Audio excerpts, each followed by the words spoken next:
Hey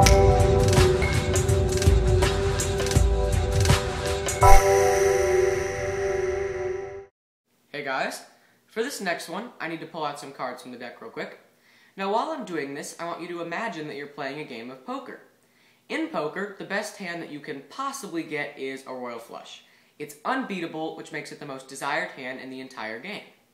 Now, although that's the best hand that you can get, wouldn't it still be great if you were dealt something like four of a kind? Really, any four of a kind for that matter is a terrific poker hand. Speaking of poker, I was in a game the other day with my friend.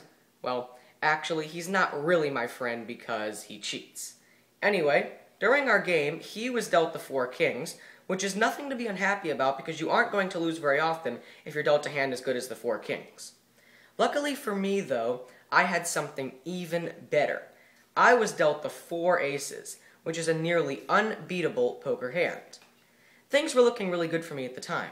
But remember, my friend is a cheater, so it really wouldn't be very surprising if he used one of his many methods of card cheat against me, such as hiding cards up his sleeve or even underneath the card box.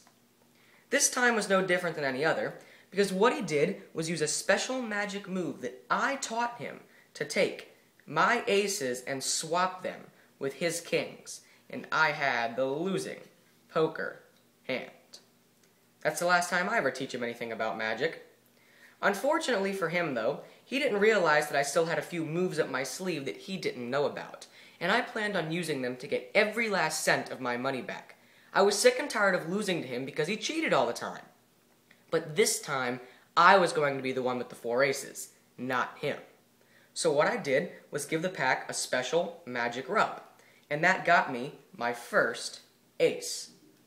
To get the other three, I decided to give him a taste of his own medicine and use one of his card cheating techniques against him. So I hid the other aces underneath the card box, and then I had the winning hand.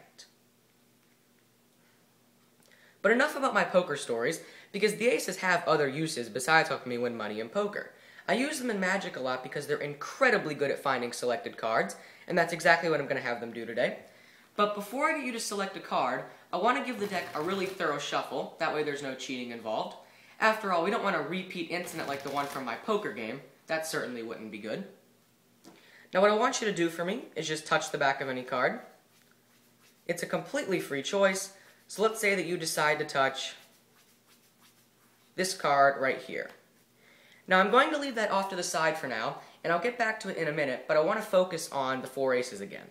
I want to give you a bit of an introduction to them, as well as tell you exactly how they find selected cards. You see, they each have a set job that they carry out, and I'll start with the Ace of Hearts, which has the job of finding the color of your selection. Next is the Ace of Diamonds, which finds the suit of your selection. Then the Ace of Clubs, which finds the value of your selection. And most importantly, the Ace of Spades has to determine the exact location in the deck of your selected card.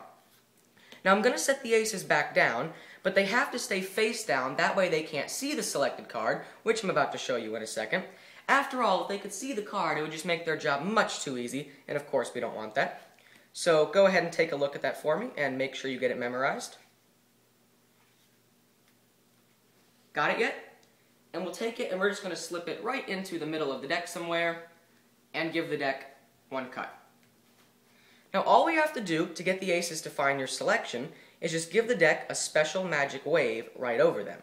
And if they did their job correctly, which they always do, that should instantly reveal your selected card. And it appears that the aces have indeed found one card and one card only, and that card is none other than your selection, the Four of Diamonds. And I know what you're thinking right now. The aces are supposed to be here, so how is it that they're here?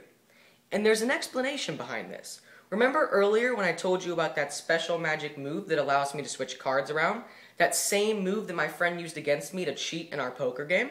Well, I use that in Magic a lot, and that's why the four aces are here, and over here are the four kings. And that was the Swindled routine. Hope you guys enjoyed that, and I'll see you next time.